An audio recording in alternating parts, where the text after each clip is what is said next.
howlgabka kacsiga. dhibaatada kacsiga oo iyadana loo yaqaano howlgabka kacsiga waxay ku timaadaa boqolkiiba 5 ilaa 10 nimanka da'da afartanaadka ah. da'duna si kala duwan ayay ugu korortaa. dhibaatada howlgabka kacsiga inta badan waa dhibaato siyaabo kala duwan ku timaada. cudurkani waxaa ka mid ah oo kale howlgabka kacsiga hordhaca galmada, hase yeeshee aan qofkii sii wadi karin kacsigii muddo ay ku galmoodaan. kacsigu wuxuu ku bilowdaa isagoo uu ku xiran dareen kacsi markii ay xididada yaryarka ah ee xubinta ragga ay qulqulka dhiigga ah ay soo galaan way fidaa. xubinta galmada ragga waa ay weynaataa, laakiin haddii ay xididadu dhiigu ka saaran xubintaasi way soo aruurtaa. markii ay xubintaasu kacdana waa ay weynaataa wayna dheeraataa. cudurkan howlgabka kacsiga wuxuu ku yimaadaa iyada oo ay qulqulka dhiigu soo gaarin ama uusan joogtoobin, kadibna aad is aragto in aadan kacsan karin ama muddo yar kaliya kacsato. kacsi yari la dareemo muddo gaaban ama dhowr jeer lama oran karo howlgab kacsi. taasi waxay badanaba la xiriirtaa nafsiyaadka ama dareenka uu qofku ku sugan yahay markaas, mana ahan xaalad daawo loo raadiyo. ereyga howlgabka kacsiga waxaa loo isticmaalaa dadka aanan marnaba awoodin in ay kacsadaan.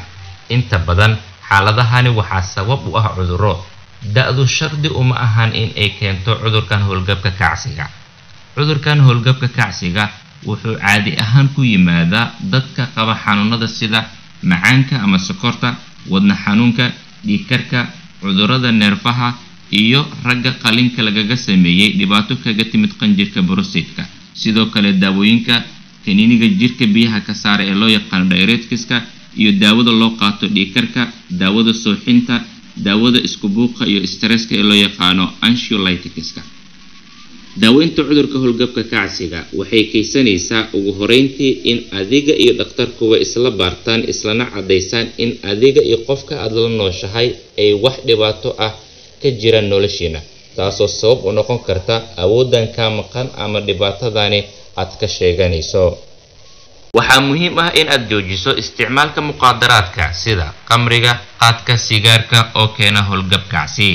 daawada ugu wanaagsan ee lagu daaweeyo cudurkan ayaa waxay xoojiyaan qulqulka dhiigga xubinta ragga iyadoo la helayo kacsi ama uu joogto noqonayo.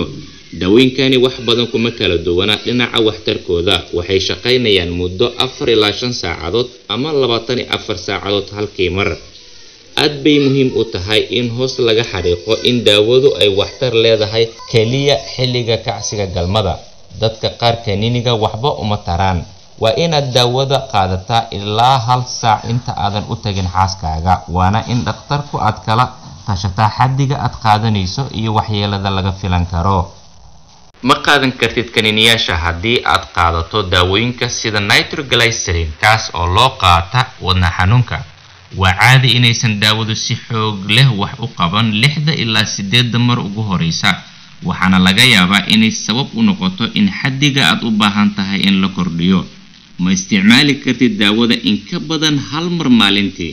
dhibaatada ay daawadu keeni kartaa waa mid iska fudud ama iska gudbaysa, waxaana ka mid ah madax xanuun, waji casaad iyo caloosha oo ku xanuuntaa. waxaa aad u wanaagsan inaad samaysato buug maalmeed aad ku qorayso waayo aragnimadaada kugu horeysa isticmaalka daawadan. dhakhtarku wuxuu kugu caawini karaa in uu ku siiyo talooyin wanaagsan marka aad la kulmayso, waxaana waajib ah in aad mar walba raacdo nidaamka daawada lagu siiyo.